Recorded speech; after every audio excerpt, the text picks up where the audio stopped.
Hi, I'm Cameron, and I don't just read comics, I love them. Welcome to episode 7 of Cameron Reads Comics. Today's episode is the first of a series that you'll see on the podcast. I think I've made it clear why I'm doing this podcast in the first place, to share comics. So I started a new series where I give someone who's never read a comic something to read. As someone who is super invested in multiverses, publishers, and character lineages, I think it's my job to use that experience to give new readers books that they can jump into without being bogged down by 80 years of continuity. I try to choose books that exemplify my favorite parts of this medium. So, today I invited my good friend and coworker, Hannah Bader, to come read her very first comic. Today we're reading My Heroes Have Always Been Junkies by Ed Brubaker and Sean Phillips. This graphic novel is an Image publication that takes place in the criminal universe. It includes some of my favorite artwork by Sean Phillips and masterful crime-noir writing goodness from Ed Brubaker. As always, here is your spoiler warning for My Heroes Have Always Been Junkies, and also there's going to be some moderate spoilers for your favorite David Fincher films. You have been warned. Now we're going to get into the summary for My Heroes Have Always Been Junkies. Our story opens on a beach. A blonde young woman is staring at the sea with her toes in the sand. The woman's interested in music and mentions singer-songwriter Vic Chestnut's song, Stevie Smith. The song is about a man who dies in the ocean, performed from the narrative of the dead man, and she reiterates the lines, "I was much further out than you thought, and not waving, but drowning." She finds herself at the ocean, and she's always reminded by these lyrics, "not waving, but drowning." The story cuts to what looks to be a rehabilitation facility and leads to a group meeting. The woman from the beach is there, our protagonist, Ellie. During the meeting, a man is yammering about a grotesque, overdramatic story about how he was in deep with some drug dealers. Ellie's narrations, on top of his storytelling, reveal that he's lying. Todd, the storyteller, is more simple than the story that he's painting. He's lying about his addiction, so his wife doesn't find out why or how he really lost all of their money. Ellie goes through the rest of the people in the group, explaining their circumstances. Todd was a liar, Lois did oxy, Ken was into cocaine, etc. Eventually, the group's discussion leader looks at Ellie and asks her to chip in her thoughts about Todd's story. Ellie chimes in with an anecdote from Keith Richards. The worst thing you can say about heroin will still make somebody want to try it. She says talking about drugs while you're sober makes you want to do them. She goes on a rant about all the beautiful rock albums that were made by people who were on drugs. The Beach Boys' Pet Sounds, David Bowie's Hunky Dory, and so on. Ellie talks about music a lot because she found a box of mixtapes that her mother made for her father while he was in prison. All of the artists on the mixtapes were addicts. Because of her inappropriate rant at the group meeting, Ellie is sent to Dr. Patty. The doctor is disillusioned by someone like Ellie who thinks that addicts should be romanticized. In Dr. Patty's words, Ellie does this because she wants to think she's special too. As she's being lectured to, Ellie swipes Dr. Patty's cigarettes. During her time in rehab, Ellie found a kinship with a young man close to her age named Skip.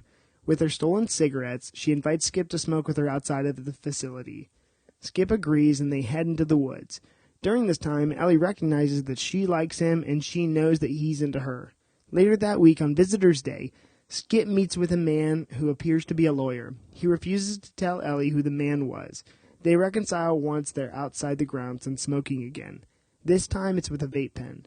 Skip was trying to stay sober, but Ellie doesn't care at all. Eventually they kiss, and Ellie narrates that she feels as though she's ruined. Ellie remembers as a little girl going to a hotel during a road trip with Jake, the man who watched her after her parents died. She really wanted to stay in, specifically the Joshua Tree Inn, room 8. They got room 4, and she was disappointed. When Jake asked her why, she revealed Graham Parsons of the Byrds and other bands had overdosed in room 8. This led to a rant about her infatuation with addicted musicians, and she kept going on and on. Before she knew it, Jake was looking at her with disappointment and sadness. Ellie felt embarrassed because she felt that he was sorry for her. Dr. Patty catches Skip and Ellie wandering off, and when she finds them, she makes them take drug tests and reminds them that they are both adults. When they go to bed, Ellie once again breaks into Skip's room. They have sex, and Ellie comes up with the idea that they can run away. She says that the world is a pile of shit, but it's their fault that they want to escape. Why are they living by other people's rules? They should be who they want to be. Ellie reminisces about the first time she saw her mom using heroin. She hid in the bathtub while her mom injected herself with her friends. Ellie describes her mother in that moment as flying like a beautiful bird. On their way out of town, Ellie and Skip break into a pharmacy and steal some drugs. They drive around, finding a house that they can trash. When they see one that appears the owners are on vacation, they break in. Ellie describes the time together as holy bliss. They both get wasted and make love on repeat. She says, what young lovers don't secretly want this? To be bandits on a lost highway, running until it all burns down. Skip and Ellie reveal truths about their lives to one another. Skip harps on the fact that his dad is a real asshole who ruined his life. Without going into detail, he mentions that they had to go into hiding and relocate. As Ellie goes about town, she notices that a car is following her. Ellie makes a call and tells whoever's on the other line to back off and that she's doing it. She convinces Skip to go and bail with her. The next location is a house in Santa Teresa. Skip and Ellie realize they are running out of money. Ellie tells Skip to go home and steal money from his wealthy asshole father. This is when Skip tells Ellie that his father's in witness protection and the feds are probably at his house. Skip's father was a crooked attorney. As she's selling pills, Ellie notices that she's being followed by the same guys as the last town. She pulls a gun on them and tells Chester to back off. Ellie tells him that she needs one more day, and they say that she doesn't have it. They follow her back to the place, and Ellie finds Skip sleeping on the couch. She wakes him up and says that Skip needs to tell the men what they want to know, and he won't get hurt. He needs to tell them where to find his father. Ellie apologizes, crying, and leaves the room. Skip yells, "Ellie! Ellie!" One goon looks to Chester and asks him, "Who the fuck is Ellie?" Chester says, "No one." On the phone with Leo, the man who put her in rehab, the now revealed Ellie is a girl named Angela. Angela tells Leo that she provided him with protection. Leo saved Angela, so Angela just saved Leo. The story cuts back to Angela at the beginning on the beach. She's thinking about her mother. Her mother never told Angela where all of the hurt came from. She thinks about a life that she could have had without the hurt, when the world was perfect and all she knew was love.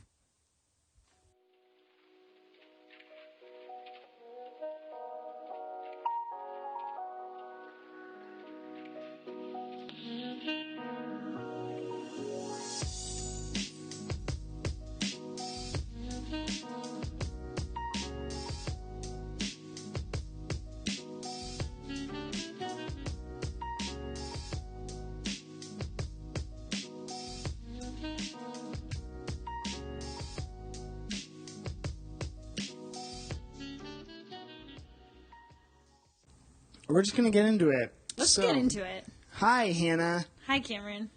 Tell me about your relationship with pop culture and, like, fandom and, yeah. Pop culture and fandom. And just your relationships. We talked about this a little bit before. Yeah, like my Game of Thrones stuff. Yeah. Yeah, so I don't have a huge background in it up until Game of Thrones, probably. Mm-hmm. Was the first time I got, like, really, really into something that was, like, what's the fandom? Is that the word that you use? Like yeah. a big, like, it's got a big, like, following. It's got, like, a Comic-Con presence. It's got, like, a... Yeah, like comics, I like sci-fi... I actually don't know what you would call Game of Thrones sci-fi, but a little bit.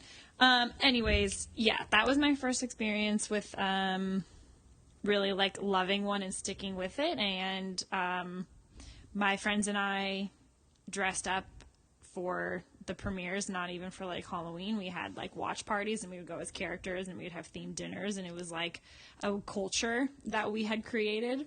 Wow. Which is great. And then that was followed closely by Handmaid's Tale. And I'd never read the books, just watched the show. That we did do for Halloween costume, and I gotta say, we nailed it. We just tell, Hannah and I work together, we've known each other for a long time, and you, like, tell me your story, tell the audience the story that you told me about. I don't know which one. Your Handmaid's Tale So you guys went to the bars or whatever on Halloween evening. Well, the best part actually was that it was a year that Halloween, I think it fell on like a Wednesday. And so nobody really knew is Halloween the weekend before or the weekend after. And like me and like my five of us total, so me and my 4 other like best girlfriends, we were like, no, it's for sure the weekend before, obviously. And so we had one of my roommates, she's like just a phenomenal sewer and like crafts person. And so she made all these costumes for us. So she made us like the bonnet that covers your eyes and the big red capes, and we bought red on long sleeves, and we all had brown boots for some stupid reason. And completes the look, obviously. It completes the look, but like why we all owned a couple pairs is like embarrassing. But whatever, we did. And so we were like the weekend before, we're like, let's fucking go. Am I allowed to cuss on this? You're allowed to cuss on this. Oh, thank God, because I have a horrible. This is we understand that this is a mature comic book. Okay, so, okay. And also you can go into full spoilers. So like. Oh, good. I'm summarizing the whole thing before this is even recorded. Okay, perfect. So yeah, it's the weekend before Halloween, and we're like, for sure, because if it's the weekend after Halloween, it's not October anymore. So we're like, no, everyone's gonna do it the night or the weekend before. And that was Friday night because we love Halloween. So we had one costume for Friday, one costume for Saturday night, separate costumes. So Friday night was like the big like Handmaid's Tale, like we're all going. And nobody else in Long Beach was going as anything that weekend, as it turns out. Oh my God. So we were like, well, you know what? We're here. We love the way we look. Like, we're gonna own this, and so let's just keep going. Let's go bar hopping. Let's call our Ubers. Like, let's do it. And so we did.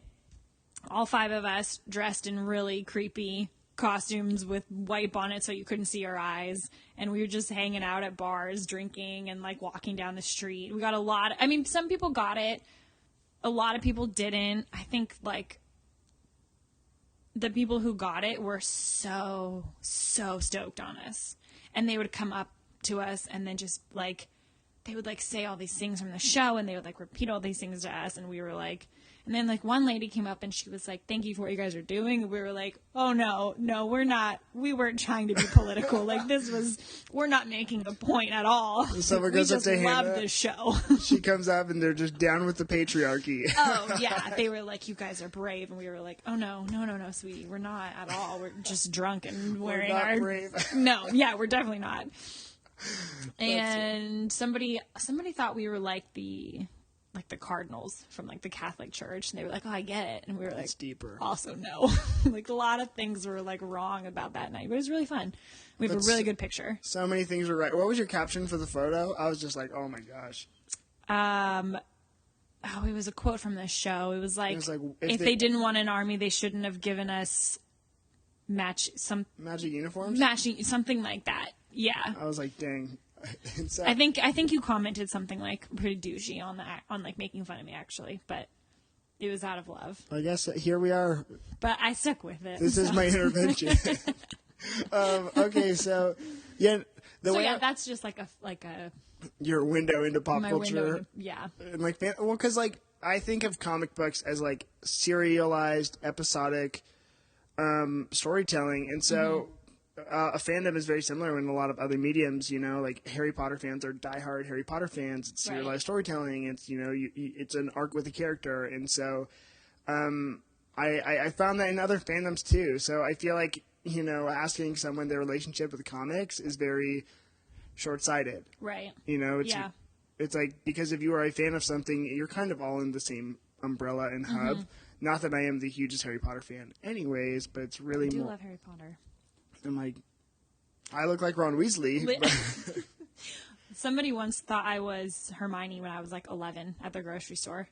Oh, really? Yeah. And you were like, hello. I was like, yeah, she's shopping at this Ralph's in Long Beach. That makes a lot of sense. There's nothing wrong with Ralph's. This episode's actually sponsored by Ralph's. Thank you. Yeah, as a plug for sure.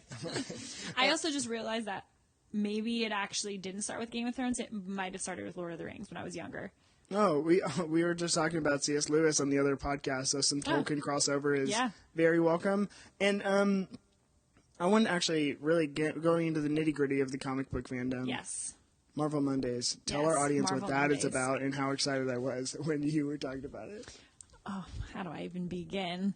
So I had seen random Marvel movies throughout growing up, mostly because my dad liked action movies. Not even well, he liked superhero movies, but he liked any action movie, and like TBS and like TNT and all those like USA channels. Like they used to play the first Iron Man constantly. So I feel like I'd seen that like probably 6 times just at some point in my life. And then when the trailer for Infinity War came out, I was like, damn, that movie looks sick. I want to know the whole story. And so you and our boss, Jesse, were big, like, Marvel comic book fans. And so I was like, all right, make me a list. Like, how do I need to see them all. I've seen Iron Man 1. I'd seen the first Thor. I'd maybe seen Captain America somewhere in there. But again, all on TV. So, like, cut and edited and, like, not the whole. And I didn't, I don't know what I'm watching. Confession. I was a big fan of the Tobey Maguire Spider-Mans. Yeah, that's an okay confession here. This is mostly because though Tobey Maguire was in Seabiscuit, and as a horse girl growing up, Seabiscuit is the perfect story. So the real fandom is horses, ladies and yes, gentlemen. yeah. Oh my gosh. Anyways, I was like, make me a list. I need to know more about this whole thing. You guys put together a list, and it was not by release date, right? We figured this out. Yes. You guys had me watch it chronologically. Yeah, exactly. Like biographically. So instead of Iron Man #1 being the first movie you watched Captain America: First Avenger because that takes place in 45 and whatever. So yeah. And so I had on the same group of girls that I do everything with. We started this Marvel Monday because we wanted to all be in this together, and it kind of like lined up. Like we had I think we had 18 movies to get through, and we had 22 or 23 weeks before Infinity War was going to come out. And so I told the girls, I was like, hey, this is what I'm doing. Like Marvel Mondays, if you guys want to be a part of it, but I'm not taking a week off. I'm not skipping. We're doing this. And all 5 of us were so committed. We watched all of them every single Monday night. And then there was one week where I think we were like, oh my gosh, we'll have to do it on Tuesday. We'll have to have Marvel Tuesday this week. And we did, but we were we got to get them all done. And we were obsessed. And now she has seen, you're all caught up on MCU films. I am. Oh my gosh, wow. And so she saw Endgame with the same hype as the rest of us. Oh yeah. So cool. Opening weekend, bought my tickets weeks in advance, picked out my seat, wore my Marvel sweatshirt, did the whole damn thing. Dang, that's what, dude, God is pleased. Tony Stark is pleased with you. Loves you 3,000. Honestly, that's all I ever wanted to hear. Okay, so now going into what we read, which is My Heroes Have Always Been Junkies by Ed Brubaker get into it. And Sean Phillips. Was this your first proper comic book? Yes. Really? So you, not even as a kid, you didn't read any Archie? Nope. Oh, really? Nope. People had told me to read Archie, and I was like, nah, I'm fine. And it wasn't because I... She's like, no. I just was thinking that I thought maybe they were just boring. I don't know. And I didn't... To be honest, growing up, I liked watching movies more than I liked reading books and stuff. So I was always watching things and not reading things. It had to be a really enticing book. I read a lot more now than I did, but growing up, I was just show me the movie or show me the I want to see the actors or whatever. And my brother didn't really read comics, and so that would have really been my only window. Yeah. So this was my first experience completely. Opening one, reading one. Well. Okay, great. And then, so I guess as your window and as your gateway into this medium, did this text change your opinion about comics as a medium? Yes. And then how?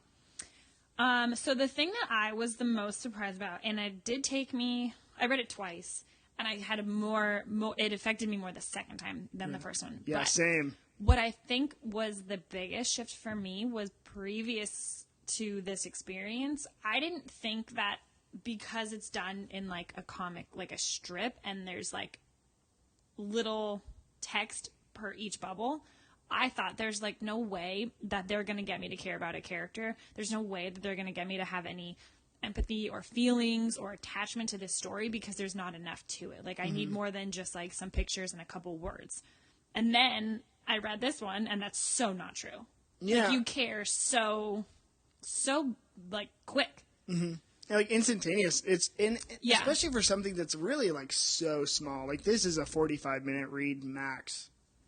So this is a small comic book in comparison to a lot. Or shorter, I should say. Well, like, if you look behind you, those are single issues. That is, like, a standard comic book single issue size. So it's, like, 23 pages, like, you know, that's standard. So what you read is really more like, we call, like, a one-shot or, you know, a graphic novel per se. Mm-hmm. Because, you know, I'd say 120, 150 pages. And so it's pretty quick comparatively to the other ones, you know, a graphic novel like a 7-issue maxi series or other hardcovers. Right. But I wouldn't say, you know, it was short compared to those, but I wouldn't say it was, like, long either, you know. Yeah. And so, like you said, you can read through it in 45 minutes. It's quick, but, yeah, it gets you to Ed Brubaker and Sean Phillips, who his collaborator is, are such masterful storytellers. That are they both the writers? I would say. Or does one do the artwork? So I would say that they are co-storytellers because I think they've been working together, and that's just a gobbledygook way to say Ed Brubaker wrote the script. So the dialogue, you know, even the way the panels are, like, what is happening in a per-panel basis, that is Ed Brubaker's writing in the script. Okay. Sean Phillips, the artist, adapts the script. And then on top of that, there's colorers and everything else, and that's why, you know, we'll talk about the colors later, but that's why his colors look different than I have another Sean Phillips book behind me to show you, but his colors are totally different, but it matches this story really well. So I guess going in, next question, what did you think about the story? Oh, what did I think about the story? So many feelings. That's good. The title itself is, like, beautiful. Just sums me up. Hannah does drugs. That's the weird thing. I've never done any drugs. Right. But I have, like, a very, very interesting fascination to people who do them and to drugs. And I'm so curious. I want to talk about them with people. I don't know, I'm enthralled by it. And there's a part in there where she's talking to I don't know if it was, like, the therapist or, like, the doctor, like, her caseworker or something, whatever. And, like, she says that you are romanticizing. She says to Ellie. It's after the group therapy meeting where she's like, all these great people did such amazing drugs. And then she says she's romanticizing the idea of addiction.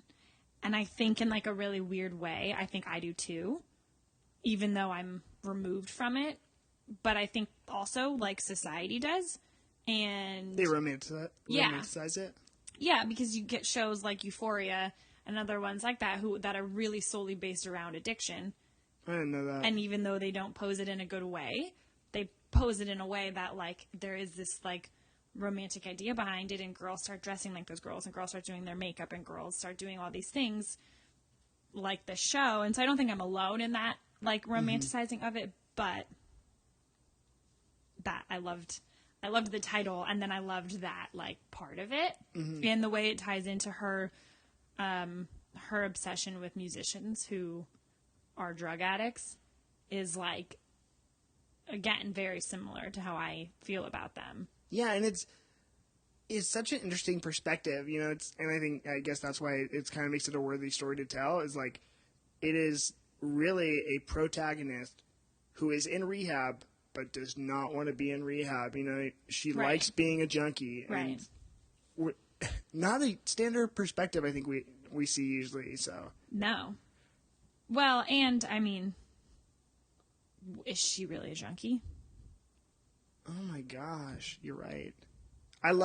You know what I thought too, if we want to go kind of into story arc narrative kind of stuff, I thought that upon second reading, so obviously there's a major spoiler at the end where, you know, you find out the main character, Ellie, isn't even Ellie, she's Angela.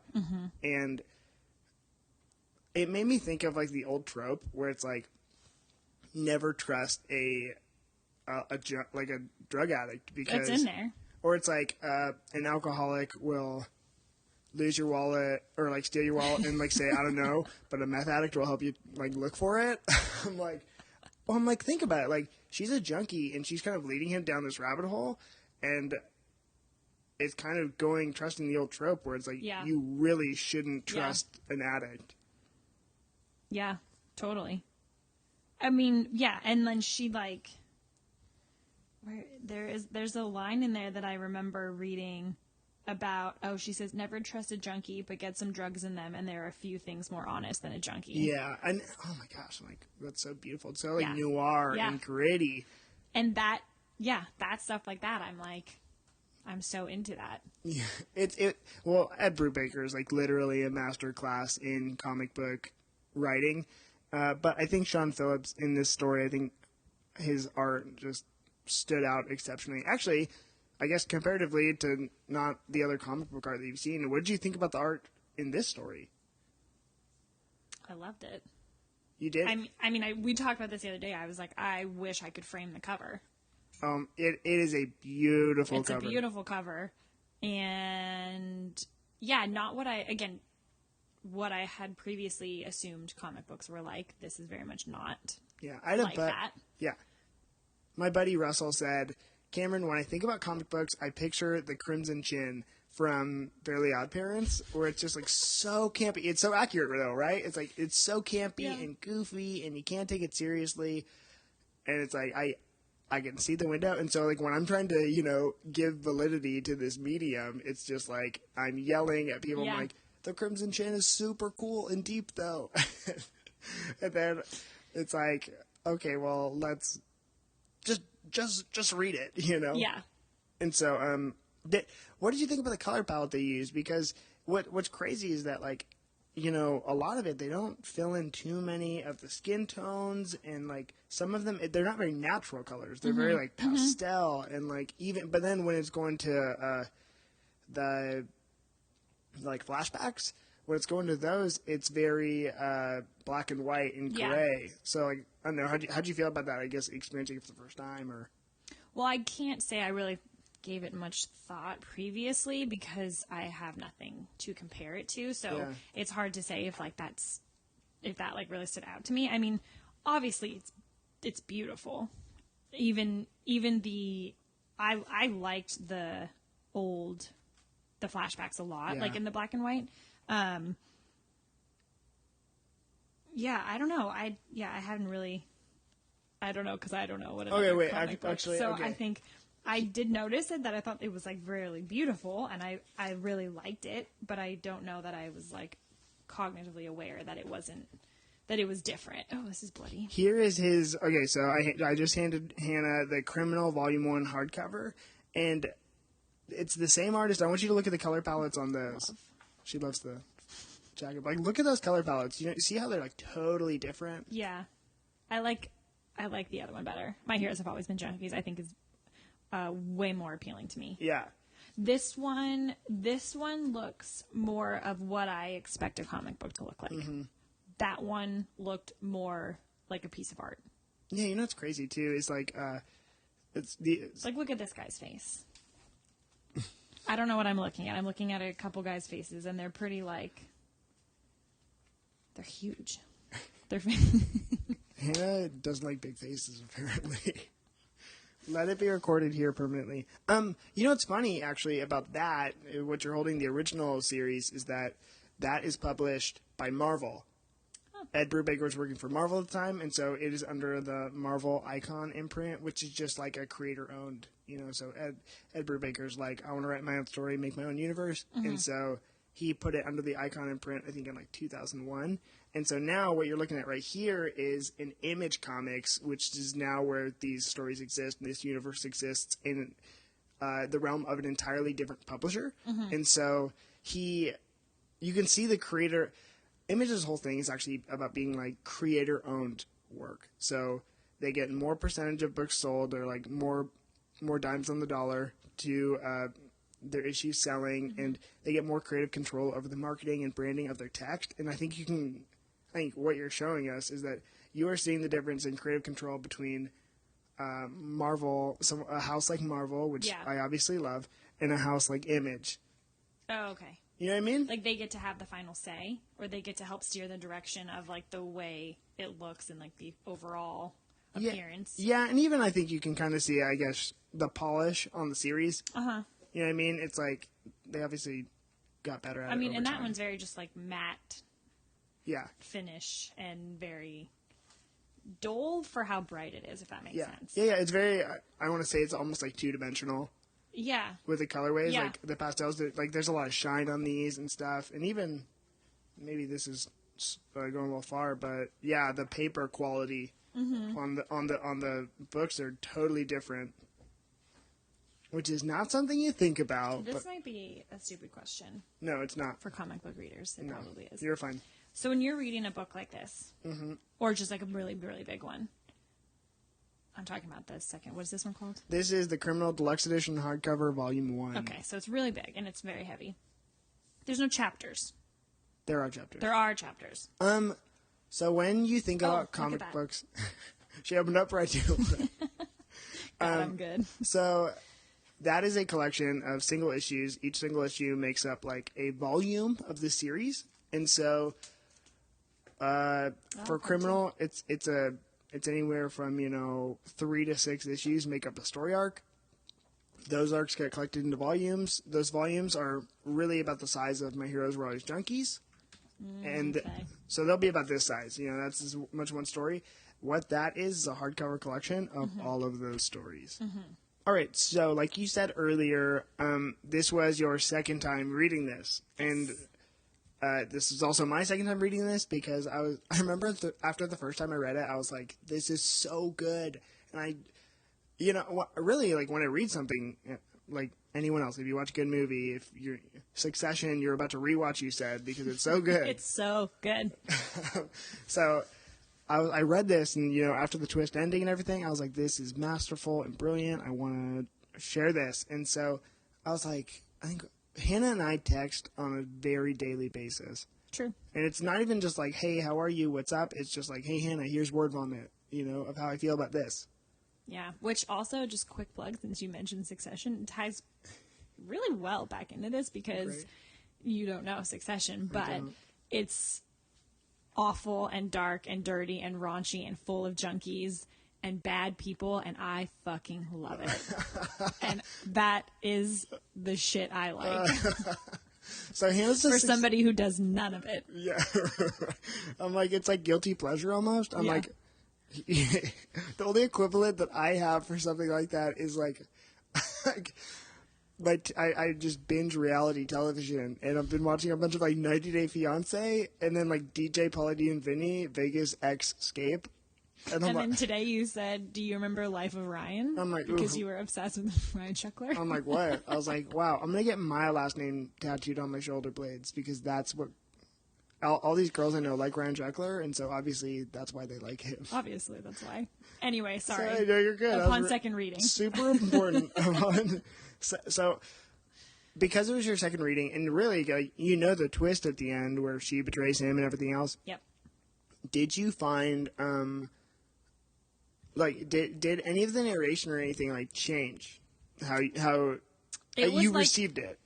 Yes. It was like reading 2 separate books each time. The first time, I hated her. I had no sympathy for her. I was like, this bitch is cold. Cold-blooded. Yeah. And I liked her in the beginning because, like, right off the bat, she's, like, standing out on the ocean and like, just being angsty. And, like, I look out at the ocean sometimes and feel super angsty. That's why I watched Life of Ryan, Hannah. So, like, I'm a sucker for the angst, right? But, like, and then the part where she's, like, talking, or when she's in, like, the group session and she's listening to the guy tell the story and she's having this dialogue in her head about, like, oh my gosh, he's lying. Ugh, he's full of shit. I can't wait to get out of here. Made me think about, like, sitting in class in, like, high school or college and, like, more college and, like, listening to somebody tell a story and you're the person that's like, this guy's so full of shit. Like, can he please stop talking? Like, I'm so annoyed by him. And I was like, I get it. So I liked the first time I read it. I liked her in the beginning, and then I quickly was like, this girl is like horrible. Like, she's terrible. Yeah. And I remember the twist at the end, and like, obviously I remember that happening. And I remember still ending the book and thinking like, I hate her. Like, she was not a character that I had any like empathy for whatsoever. The second time we read it, I was like, oh my God, I was such a bitch the first time I read this. Like, I feel for her like so much. It was really funny. I was like, I don't know what switched in like my personal life that made me have a different perspective on it or something. But I mean, the part that I could not get out of my head is the part where she's like, I'm going to butcher it, but like when she's like, can you like someone, or can you want someone or care about someone and know you're ruining them at the same time? I was like, that for some reason I like skipped over that the first time, and the second time I was like, oh my gosh, this is so complex. And then like her childhood was just so fucked, and like she was just destined for horribleness from the beginning, basically. And so I had a very different opinion round 2 about her. Yeah. Specifically. Yeah, I think I feel similarly to you. And there's, like you just said, there's pieces of the text that just jumped out at me as I read this, because it's almost like, have you seen Shutter Island? Mm-hmm. Okay, so you know that I had never seen it probably until this year, and then, but I knew the spoiler at the end, spoiler warning for Shutter Island fans, but it's also like over 10 years old, so, you had your time. Yeah, exactly. And so, if you watch it, I knew the spoiler, but if you watch it, it's like all these things reveal that he's a patient to you. Like there's little signs the whole way. He never lights his own cigarette. The way that the dean or like the warden of the island treats him, Ben Kingsley's character, however he looks at him, is like very, I guess, like sympathetically, as opposed to like he looks at him like he's a danger to himself, as opposed to, right. I'm an FBI agent, blah, blah, blah. Right. And so I felt that when I read this. The second time or the first time? The second time, because like some things would, in the same way they jumped out to me in Shutter Island, I felt like that with this. So here's a piece of dialogue. It's like, when she says, I don't know if I'd have started this if I'd known I was going to like him this much. Mm-hmm. And I'm like, what do you mean starting this? I'm like, what? I like, how did that not jump out to me? Totally. I had that same feeling. And then the other one was, oh my gosh, Hannah, this is why you're on the podcast? Because I also wrote, how is it possible to care about someone, to want someone, when you know you're ruining them at the same time? It's deep. I'm just like, wow, that was so good that I forgot I wrote it down, and Hannah's like, been there, done that. I got it. I also really like the part at the end when they're together and they're at one of the houses, and she says, I mean, what young lovers don't secretly want this? To just be bandits on some lost highway running until it all burns down. Mm-hmm. And that's like I think that's another thing that I'm like, I totally romanticize against like criminal movies and like the Bonnie and Clyde and I don't know, all that stuff that's like just terrible if you're living it, but when you put it in a story, I'm like very enthralled by it. Well, I just think, especially with something like this, it just kind of really reveals that everything is really shades of gray, and it's like, however you're positioned in that thing, like if you're a part of it, yeah, we're just two people trying to escape rehab so we can go be together and live this, romanticized life. And it feels romantic because, she feels for this guy and that he feels for her. But when it comes to, like, being an outsider looking into, like, oh my gosh, they just did rehab and la la la, like, whoa, they're making all these wrong life decisions. It's like, I'm sure when you are a part of it, it feels more romantic than necessarily, like, if you're on the outside looking in. Right. Great. Well, I loved that part. I don't know. We're going to edit this out. A dead spot. Okay, actually, what did you think about the ending? Sighs. Yeah. It gave me all the feels. How so? I mean, I think that you can, as like a reader, you can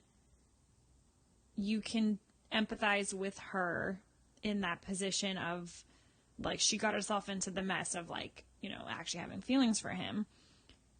But, like, her pull and her loyalty to the guy who essentially, like, saved her and raised her is so great. And I just feel like to be able to understand what that's like, to feel like you have to do something for somebody, or like that love trumps all the bad that's gonna that you're gonna do, but like you're gonna do it anyway. It's like a blind loyalty.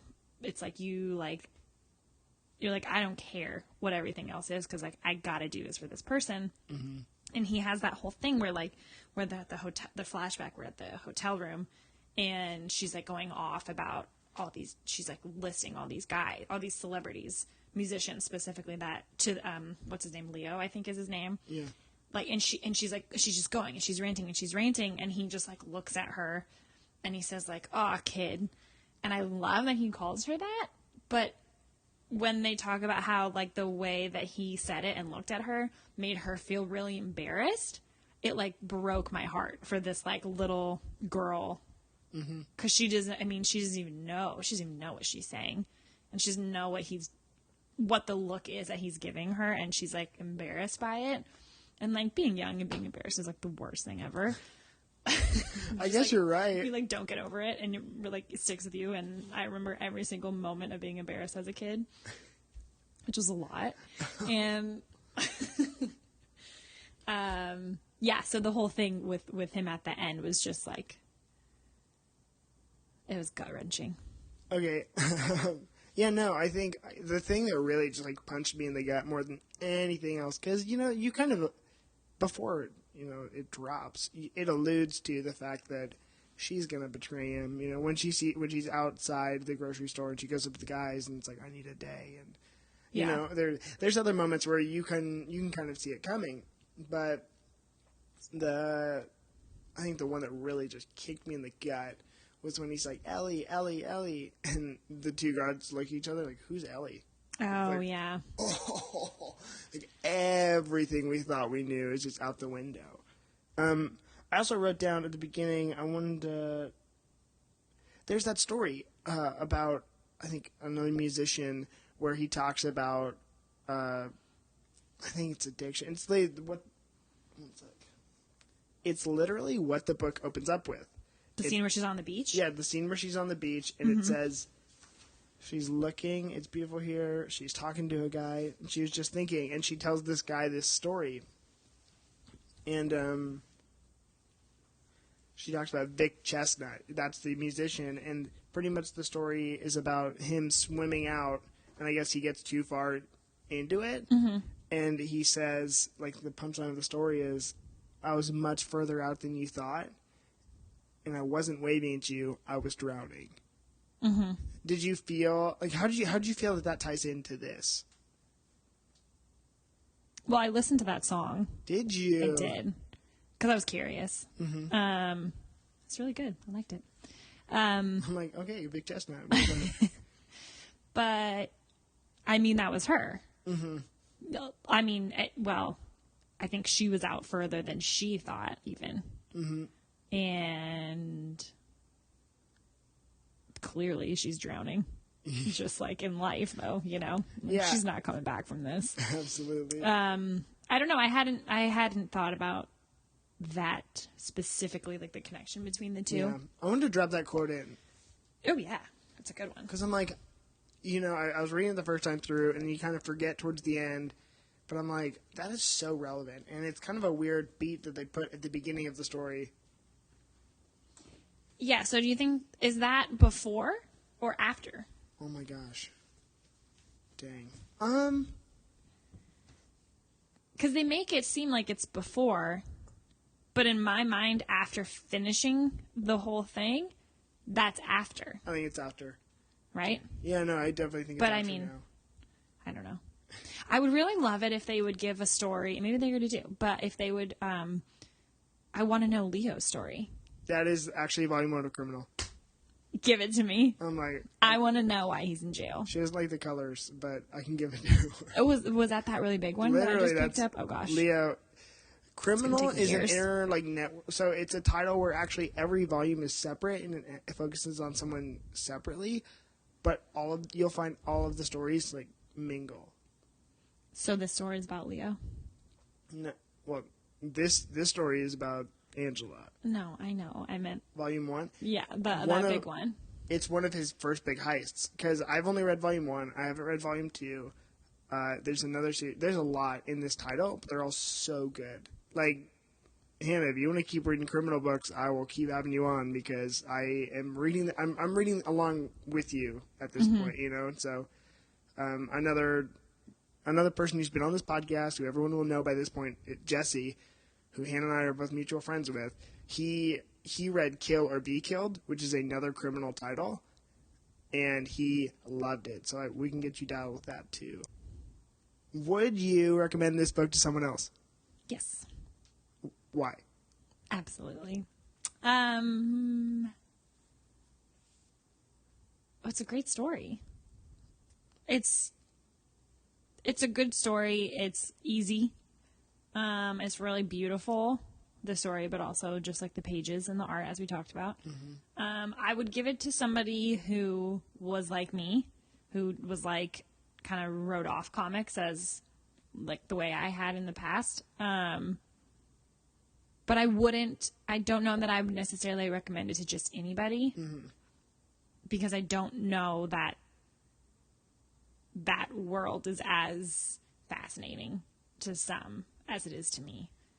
And I mean, we talked about this and when you gave me the book, like a long time ago, the very first time, you're like, this is what you have to read. And I was like, what's it called? And you were like, My Heroes Have Always Been Junkies. And I was like, it's perfect for me.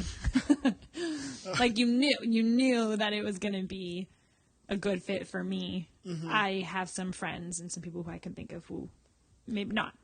Yeah, and I just think about it's a treat to like be able to do this podcast and be able to share comics that I like because I assign books to people based on my experience with them. So I have a buddy who we're gonna record Unbeatable Squirrel Girl, which is it's a big comedy book, and it is so silly and funny, but it's also so meta and real. And I'm just like, oh man, Unbeatable Squirrel Girl is so smart. But I don't know if you haven't read comics, I don't think that would give this medium very much integrity, or it wouldn't convince someone to like pick up something else. Because like my goal when I share something is, let me give you something that I know you'll like, and it will.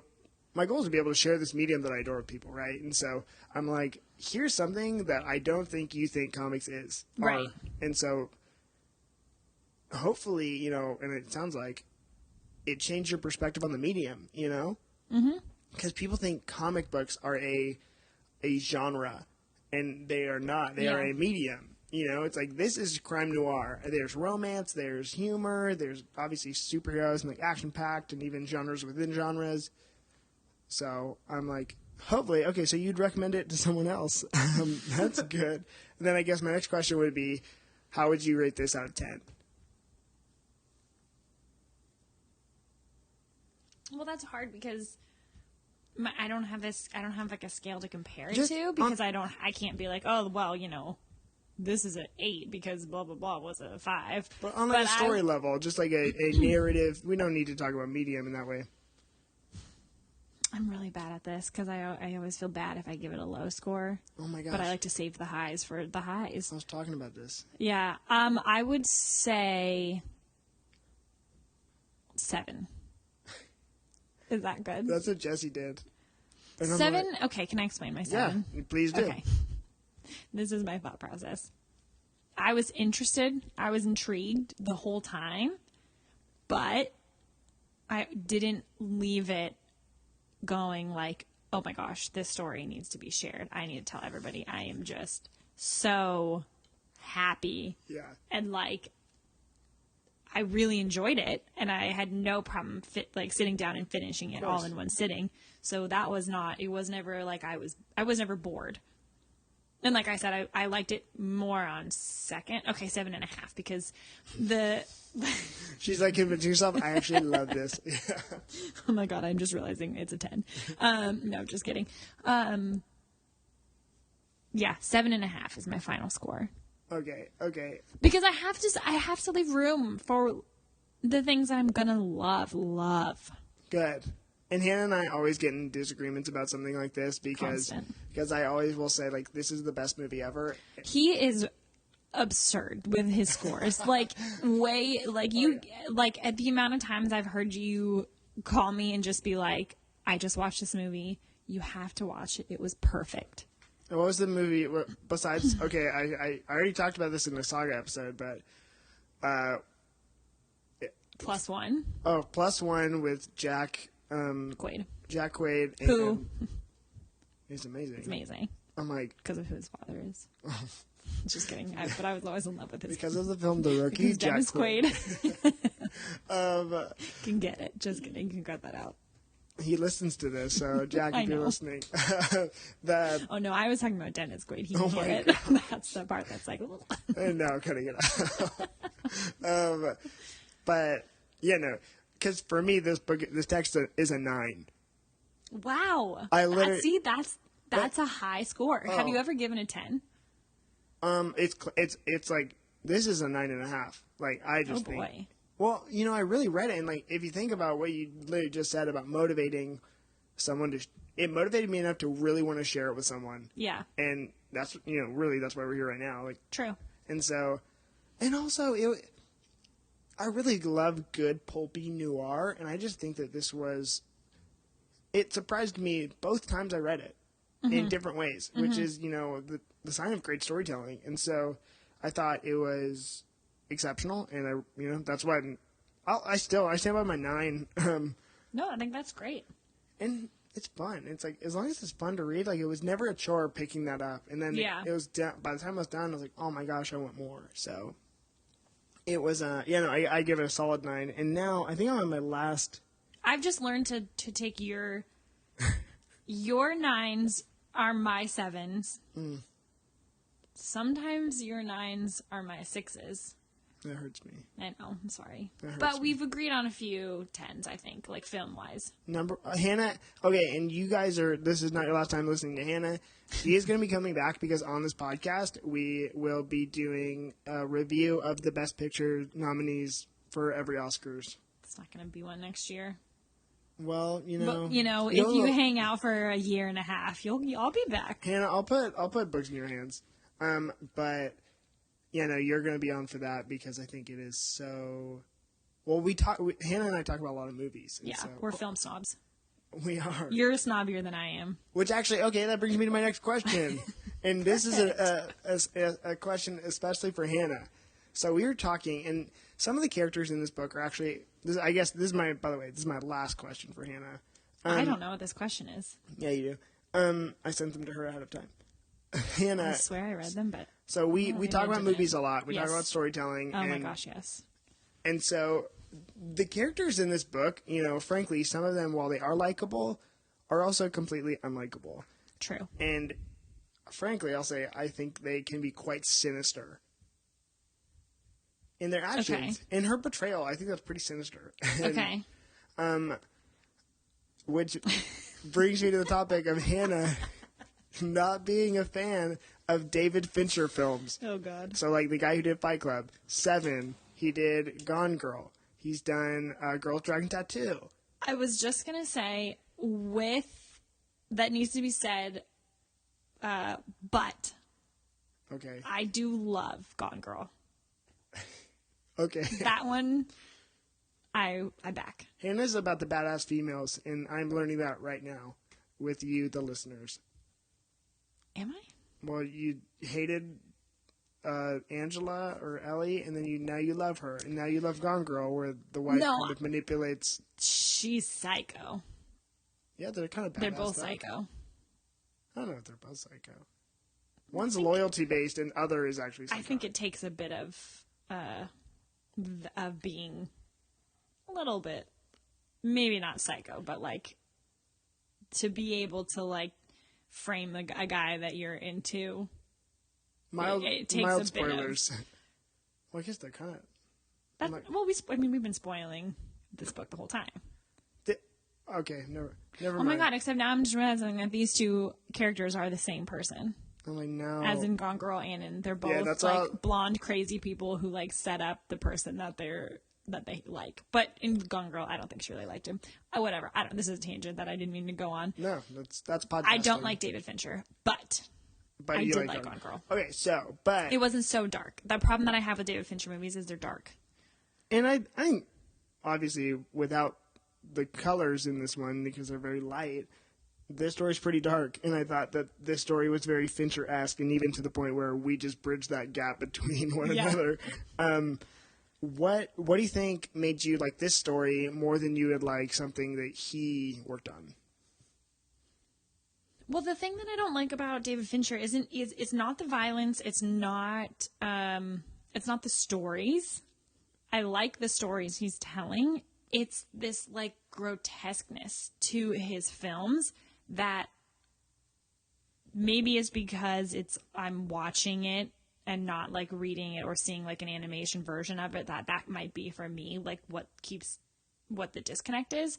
But when you watch Fight Club or when you watch Seven, I don't think I can spoil Seven because again it's been out for too long. You can.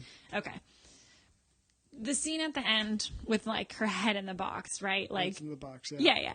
Iconic. Everybody knows it. And anytime anybody at work says like, "What's in that box?" at least 5 of us scream, "What's in the box?" Like it's like it's iconic. I get it, and I had no problems with that. I had no problem with Gwyneth Paltrow's head being cut off and put in a box. Yeah. But what I did have a problem with was how disgusting the scene is with the gluttony guy, and it's filthy. It's like the setting is disgusting. The guy's disgusting. The food's disgusting. It's like this like dark. It reminds me of when they do scenes from like Gotham. The series? No, just like when it like when they're showing Gotham on like any movies, it's like it's got like a darker like tone to it all of a sudden, and like it's always in a sewer for some reason, and there's always like sewage and like weird water dripping, and like I hated that. The mysterious water drip of and it's just kind of always there, and you're like, why? What? Where are you? Where's the drains in the city? Yeah, and that's how Fight Club was too. It was like the scenes where they're actually fighting and beating each other up. I was like pretty fine with, and I just watched Fight Club by the way for the first time a month ago, maybe. That's probably why we started this conversation. Yeah, and could not wait to tell Cameron that I hated it. I was so excited. and I obviously welcomed that with open arms. Oh, yeah. And again, the thing that I hated about that house or that movie is the house that they're in. Yeah. It's disgusting. It's moldy, and I could like imagine the moldy smell. And again, there was water dripping constantly, and like the sink was rotting. It was like there's just something that is so disgusting to me about his movies that they like disturb me a little bit. And so it's not the story, and it's not the complex characters, and it's not the characters being tortured between good and bad and you changing your mind about them, and like how like you can like the really bad characters, because I really like to like the bad characters, even though you hate them but you love them. And so this book was like, it had all the good parts of what I like about David Fincher, and it left out the really disgusting things that I'm just not a fan of seeing. I don't like dirty, rotten houses and mattresses that are like they always go into the basement and it's flooded, and I'm like, why? It's like it's just gross. It's just gross. It's just gross. Funny. You're just funny to me. Like that was very passionate. I'd be like, some of the people too who listen to this are going to be like, I can't think of that house the same way again. And now everyone hates David Fincher. I'm probably going to have a lot of people hate me because I don't like it. That's fine. Everyone's allowed to Fight Club is like a cult favorite, which I get. Yeah. No, everyone's allowed to have their own preferences. So thank you. That's literally my explanation for that. Shouldn't be a necessary one. But like the characters, you know how you're talking about like the characters are in My Heroes Have Always Been Junkies, like, oh, they're sinister and they're like, you're kind of rooting for the bad guy girl in this.